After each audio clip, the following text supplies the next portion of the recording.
Good morning, y'all. Good morning, good morning. Happy Saturday to everybody. We're here chilling on the COTI website.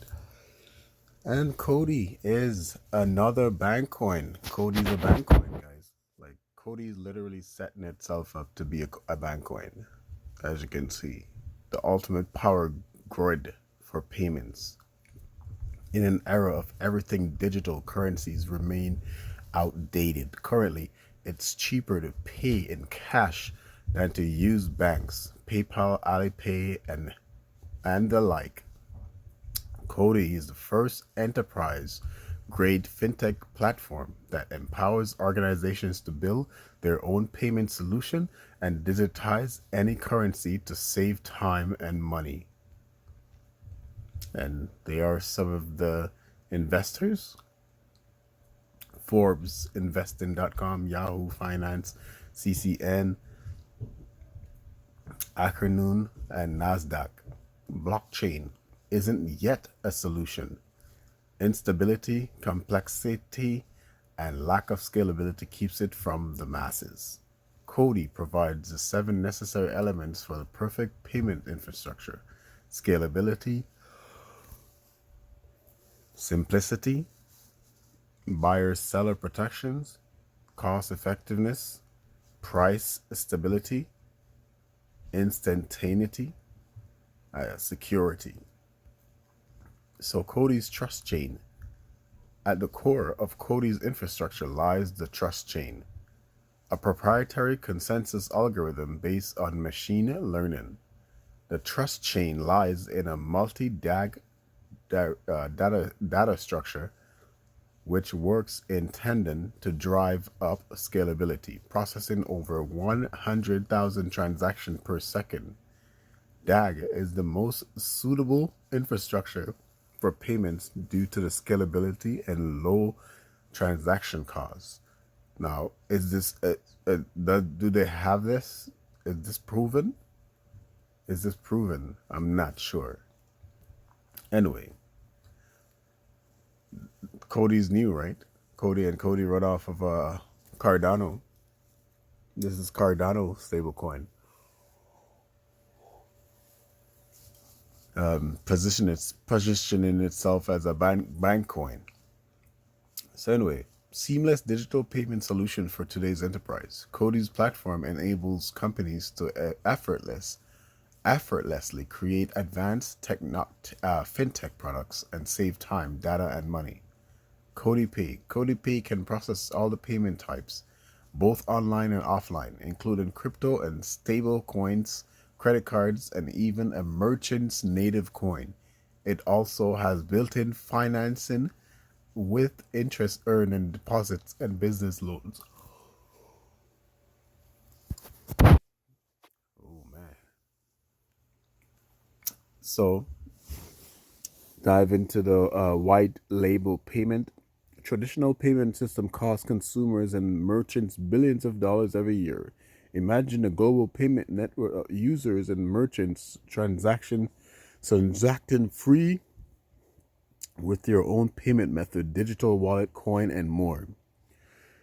Yeah, need I say more? CODI's setting itself up to run against Ripple, seem like. So stablecoins. CODI is the world's first platform optimized for creating price stablecoins. By issuing your own branded stablecoin, you will regain full control over your money and data. Didn't JP Morgan said that announced that they're coming up with their own stablecoin? I wonder which blockchain is JP Morgan, because JP Morgan is a piece of shit. I'm sorry. God forgive me for saying that. But for real, for years, this man has been doubting and touting crypto and the technology and calling it a Ponzi scheme and all of this as if they're not a Ponzi scheme, right? And all of a sudden, mixed messages floating around. They're starting up their own stable coin, but which blockchain are they using? Nobody's going to be advertising blockchain, it seems like. Most of these companies are going to come out and say, oh, we're doing this, we're doing that. But they're not telling you who or which blockchain they partner with and able to do all of this. So loyalty networks. COTI developed an end-to-end solution for building blockchain-based loyalty network to increase profits and customer retention. Users will be rewarded with loyalty tokens added to their wallets, while businesses can create new revenue streams. So the remittance technology. COTI developed a revolutionary remittance solution for the cross-border payments industry to make it more secure, efficient, and low cost. But Cody's just talking though. Cody's just saying, "Hey, look at me. Look at my blockchain. Look at what I can do. Here are my partners. This is what I'm set up to do. Da da da blah blah." But where's the use case, Cody? Who's your partners? And there are none.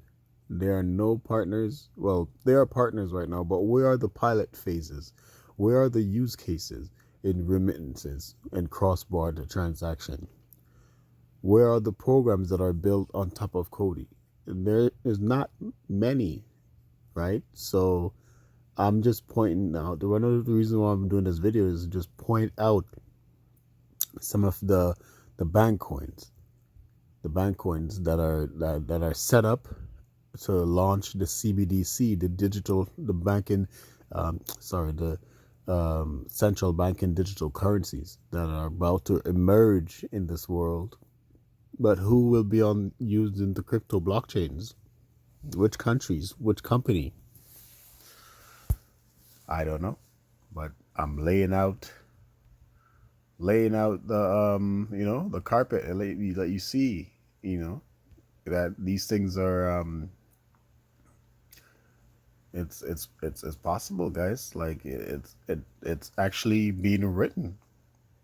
The code is being written. So instead of us just being here waiting for it to happen, I'm pointing it out to you so you can see. So here are the investors and advisors for COTI: Black Edge Capital, Cardano, Block Crafters, EY, Hard Yaka, Base 16, Lancaster, Recruit, Strategic Partners, and Wave. All right. So I had a video up that I wanted to share with you. It's the CEO of COTI, basically talking about the DJED project that once failed to launch on the COTI blockchain, but now they're more sure that this one around is gonna launch, and I think they're right. This one is gonna launch. I think the other one was probably too big to launch. I don't even know why they thought it would launch in the first place. If code, but whatever. It is what it is. These are all projects in development, and let the man, the CEO, let you know what's going on with COTI. So just a few minutes video. Let him talk. Now, for something pretty important, it may seem semantics to some, but I think it's pretty important, and it's about the category to which JED as a stablecoin belongs to, right? So obviously, as we with each passing day, we gain more knowledge and information as we're getting closer to the launch, and I am a man of nuances, right? And when we dug deeper to the definitions, like the latest definitions of what makes an algorithmic stablecoin like Frax versus what makes a stablecoin an over-collateralized stablecoin like DAI, for instance, it is pretty clear that JED is an over-collateralized stablecoin and not an algorithmic stablecoin.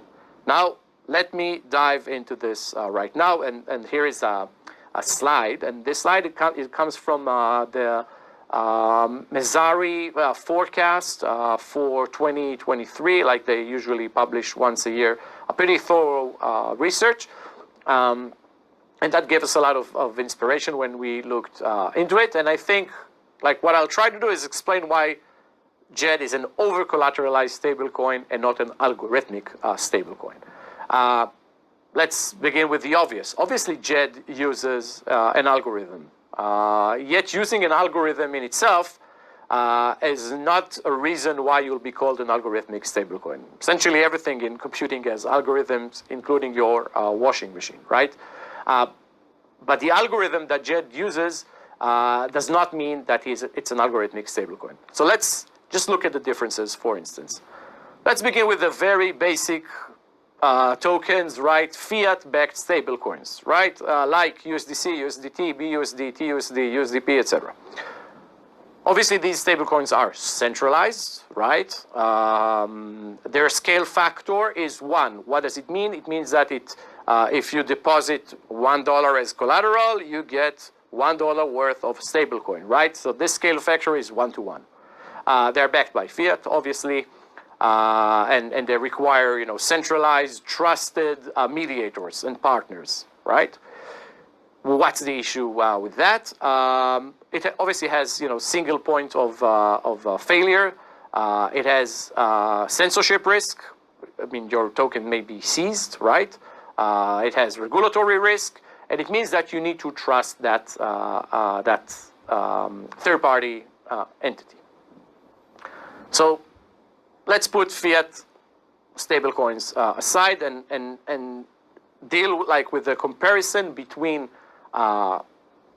over-collateralized or collateralized stablecoins versus algorithmic stablecoins, right? So first off, JED uses external collateral. It uses ADA, that is unrelated to the protocol. Algorithmic stablecoins uses internal collateral, right? Like in the case of Frax or differently, Luna and UST.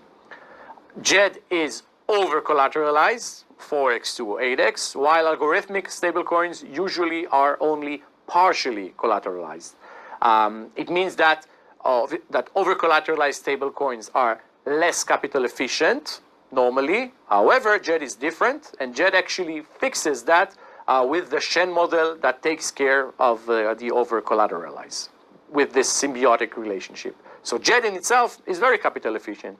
$1 worth of ADA is always equals $1 worth of JED. Another difference, JED is always redeemable for the collateral, which is ADA. Algorithmic stablecoins are not always redeemable. They are dependent on the value of the governance token. JED stability is based on over-collateralization and not on the trust on the governance token, which is what you need to have if you're using an algorithmic stablecoin. So that's the big differences, and this is why JED is an over-collateralized stablecoin and not an algorithmic stablecoin. Now, why we think JED is better actually than the rest of the models out there? The problem with fiat-backed stablecoins is the fact that they are centralized and they require trust in the issuer. It has regulatory and censorship risks that we are all aware of.